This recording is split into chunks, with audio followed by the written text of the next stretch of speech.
Good evening to our clinical instructor, Mr. Renato Valaria. I am Joanne Tomas from BSN 3-2, and I'll be performing the recorded return demonstration for the intralipid administration or the total parenteral nutrition. So, may I start na po? Okay po. Thank you po. So, the first thing that we should be doing this assessment is that we have to know what is the purpose. The first one is that it should provide energy or the required nutrition for normal metabolism as well as the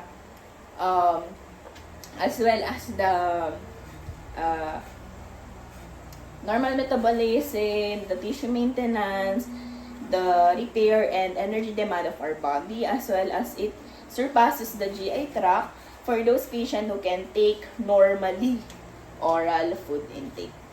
And then after that, we have to proceed on the equipment. We have 5 equipments for this procedure.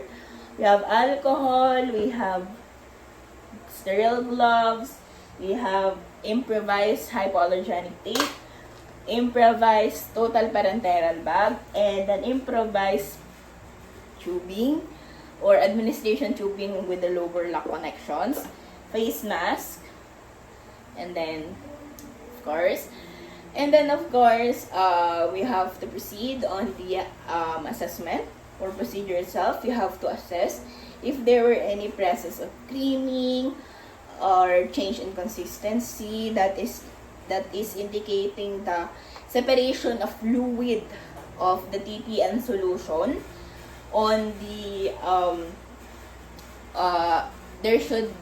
we should see that there should not have any cloudings at all.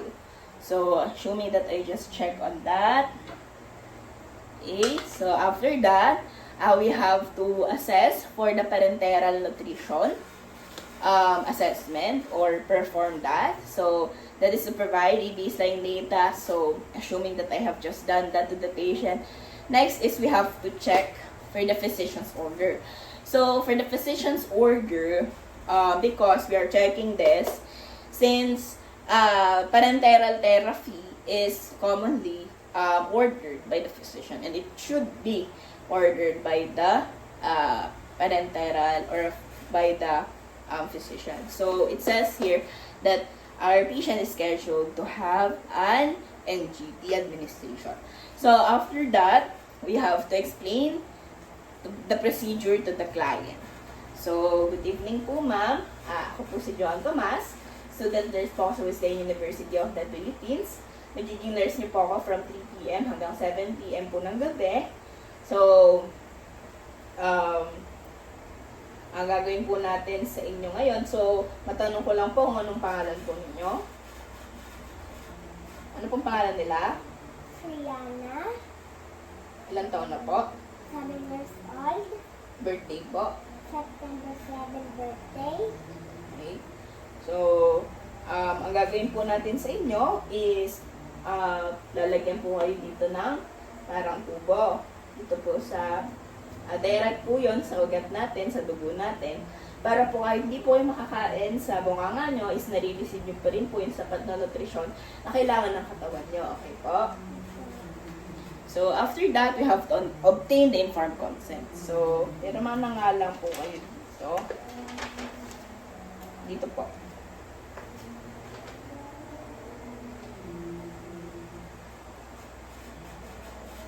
Okay po. Thank you po.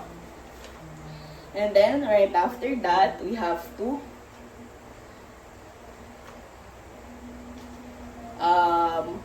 after we have obtained the informed consent, we have to gather the equipments that is needed for this procedure. So, we have all the procedure on here, and we have all the equipments here. And then, right after that, we have to, of course, we have to remove the bag. So, if refrigerated, so, as I have been doing this, so, assuming that I have just removed this parenteral bag to the from the refrigerator 1 hour ago. So, we should do this because to prevent the hypothermia, pain, and vasospasms. Then, after I remove the bag, So, I'll be connecting the tubes into the bag. So, but before I do that, is that we will have to proceed on washing our hands first. So, I'll just do hand hygiene. That is to follow aseptic technique. And then, we have to don face mask. So, assuming that I wear face mask, so for academic purposes, I'll be not wearing this since my voice would, this would serve as a barrier for you hearing my voice in this recorded demonstration. So I'll just assuming also that I have finished donning my gown, and then I'll be wearing gloves.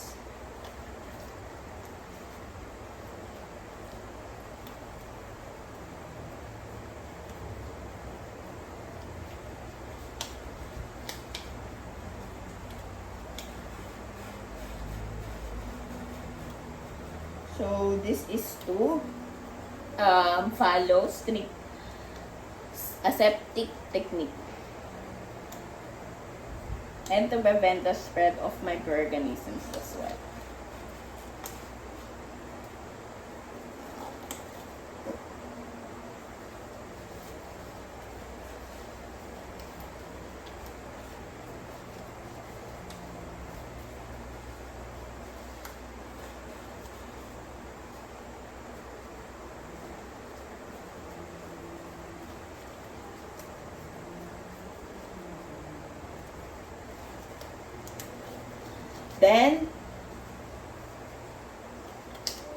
Then using strict precautions, so I'll be connecting the TNA bag to the tube.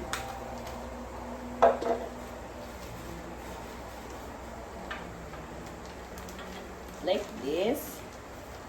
And then with filter the tube using aseptic technique and securing that there is no leakage as well. And then after I connect it, to purge out some air. So after that, I will be closing all clamps. So imagine that I am closing clamps. So I'll be closing all clamps into the to the new tube and insert new tubing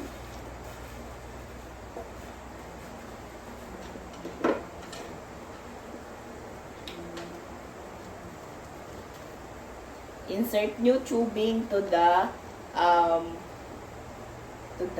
I'll be inserting new tubing to the volume control infuser. So that is here. So imagine that is here. And then of course, after that, I'll be placing the client into supine position.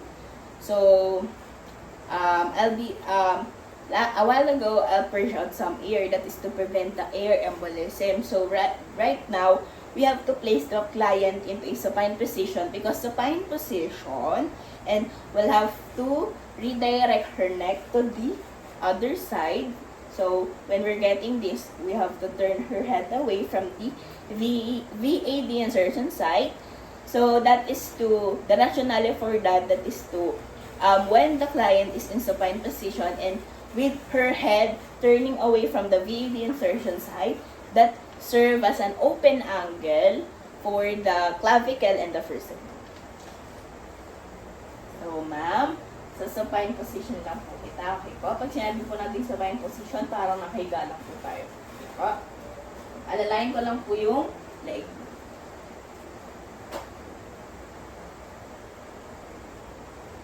Sige po.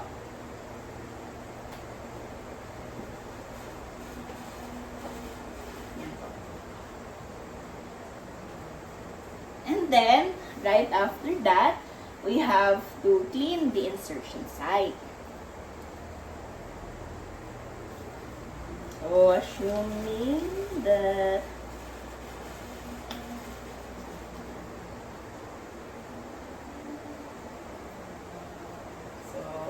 clean lang po natin to. So, pag ganun na lang po, no?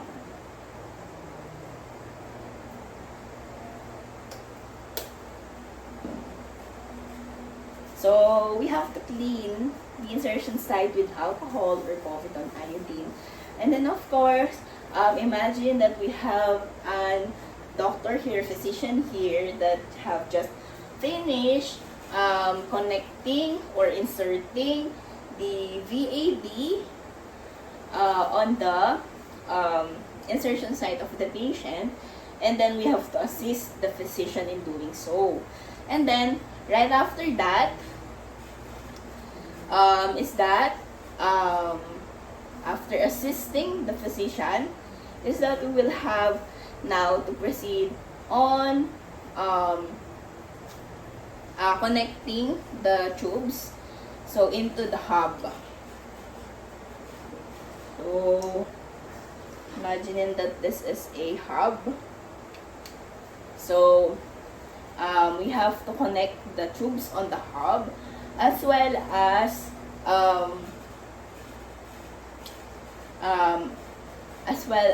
we have to secure that the connections is secure. So, using lower lock connections, and there were we used a septic technique for this. Yes, and then of course we have to close all clamps, of course, or open all clamps for this one.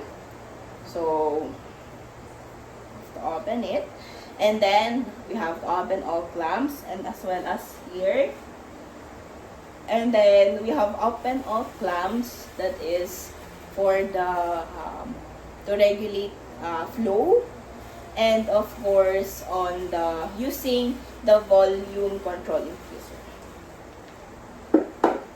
And then right after that, we have to proceed on after we open all the clamps, we have to monitor for the flow hourly, and we have to observe, or we have to see for the administration system, as well as the patient tolerance. So after that, we have to monitor and record the procedure.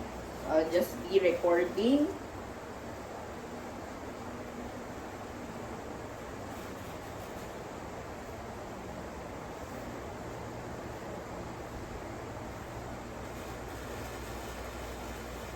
Okay, so thank you po, sir, and I hope po nag-enjoy po kayo sa recorded return demonstration ko. God bless.